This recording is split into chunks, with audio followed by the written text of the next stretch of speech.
We are here in front of the bus that met with the horrific accident in which more than 20 people now are confirmed to have been killed.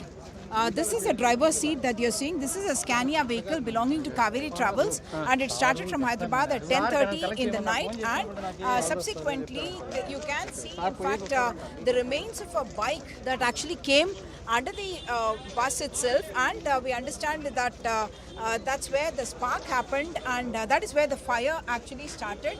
And as you can see, everything, this is in fact a sleeper bus, and that's why you are seeing those racks there, and everything inside, including the combustible material of foam, because it's an AC bus, then there is the cotton, all of that has in fact been charred.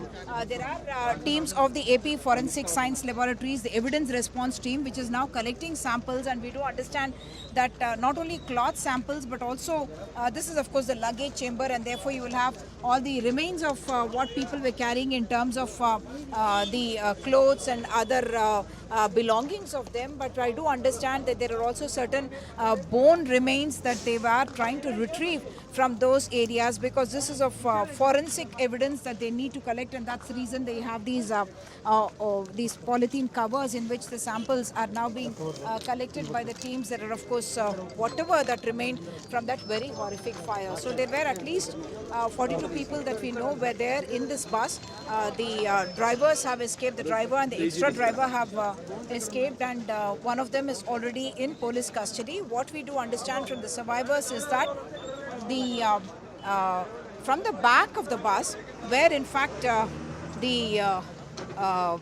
is a glass that had to be broken, and only then they were able to escape. What I must point out here is that the front door, the collector Dr. Siri has told us that the front door actually got jammed because the wires that connect to it were jammed, and that is how the front door could not be opened, and it became a fire trap. And of course, there's not more than a few minutes that the people were able to get, because of the kind of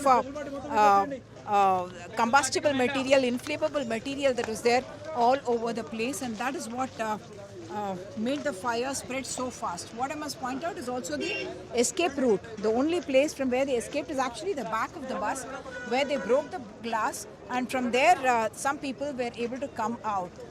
The name of one, Mr. Ramesh, has been mentioned, that he is the one who broke the glass and was able to make people jump out of this area, because of which at least we have more survivors than could have otherwise happened. This is the area from where they have jumped. What the survivors are also telling us is that because it was a sleeper bus and everyone had gotten very late, there is no time really for them to see who is there in and who is not there inside. So there is privacy that these kind of buses offer, because they are sleeper buses.